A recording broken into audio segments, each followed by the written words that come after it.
Indian railways की तैयारी करने वालों के लिए 2024 सच में एक बड़ा साल रहा है। एएलपी, जेई और टेक्नीशियन की भर्तियों के बाद बस एक ही सवाल हर तरफ घूम रहा था कि एनटीपीसी यानी नॉन टेक्निकल पॉपुलर कैटेगरीज के फाइनल रिजल्ट्स आखिर कब आएंगे। एग्जाम तो हो चुके थे पर इंतजार काफी लंबा था। खैर, अब ये सस्पेंस पूरी तरह से खत्म हो चुका है। तो चलिए आज की इस चर्चा में डायरेक्ट इन आंकड़ों के अंदर चलते हैं और समझते हैं कि आगे की पूरी प्रक्रिया अब कैसी होने वाली है। तो लंबा और सच कहें तो थका देने वाला इंतजार आखिरकार खत्म हो गया है। आरआरबी एनटीपीसी 2024 के फाइनल रिजल्ट्स अब बिल्कुल लाइव हैं। होता क्या है ना, रेलवेज की वेबसाइट पर अचानक से इतना हैवी ट्रैफिक आता है कि सर्वर अक्सर डाउन हो जाते हैं, जिससे लोगों को बहुत परेशानी होती है। इसीलिए इस बार एक बहुत ही बढ़िया तरीका निकाला गया है। रिजल्ट्स सीधे एक टेलीग्राम चैनल लिंक के जरिए उपलब्ध हैं। बस एक पीडीएफ खोलनी है और वहां रोल नंबर सर्च करना है। जिन लोगों ने सालों इस दिन के लिए मेहनत की थी, उनके लिए ये सच में राहत और जश्न मनाने का वक्त है। अब यहाँ ध्यान देने वाली एक बहुत ही जरूरी बात है, सारे पदों के रिजल्ट्स एक साथ नहीं आए हैं। इसे 2 हिस्सों में बांटा गया है। पहले बात करते हैं डिक्लेयर्ड पोस्ट्स की।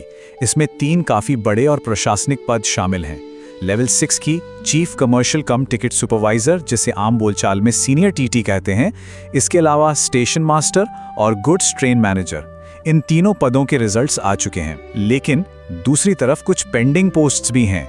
2 ऐसी क्लर्क लेवल की पोस्ट हैं जिनके रिजल्ट्स आना अभी बाकी है। तो जिनका नाम इस पहले चरण में आ गया है, उनके लिए तो अगले लेवल की तैयारी शुरू करने का वक्त है और बाकी लोगों को थोड़ा सा धैर्य और रखना होगा। और अब आते हैं सबसे मजेदार और महत्वपूर्ण हिस्से पर, कट ऑफ्स। आरआरबी कोलकाता का ये डेटा देखिए, कंपटीशन का असल लेवल समझ आ जाएगा।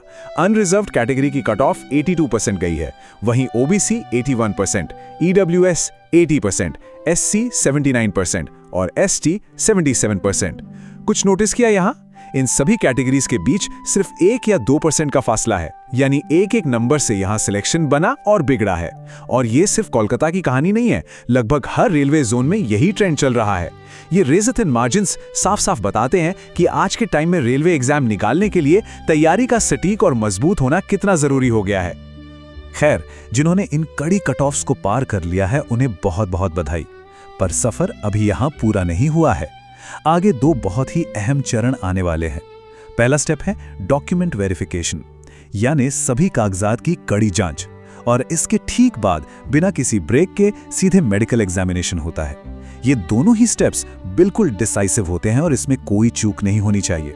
पहले डॉक्यूमेंट्स के जरिए योग्यता चेक होगी और फिर मेडिकल टेस्ट में यह देखा जाएगा कि आने वाले समय में रेलवे की चुनौतीपूर्ण जिम्मेदारियां उठाने के लिए शारीरिक रूप से पूरी क्षमता है या नहीं।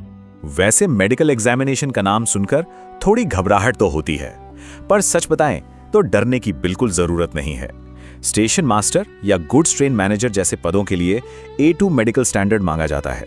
इसका पूरा फोकस आंखों पर होता है, यानी क्लियर आई साइट और ओवरऑल विजुअल हेल्थ, क्योंकि ट्रेन संचालन में दूर से सिग्नल्स को बिल्कुल साफ देखना ही तो सबसे जरूरी काम है।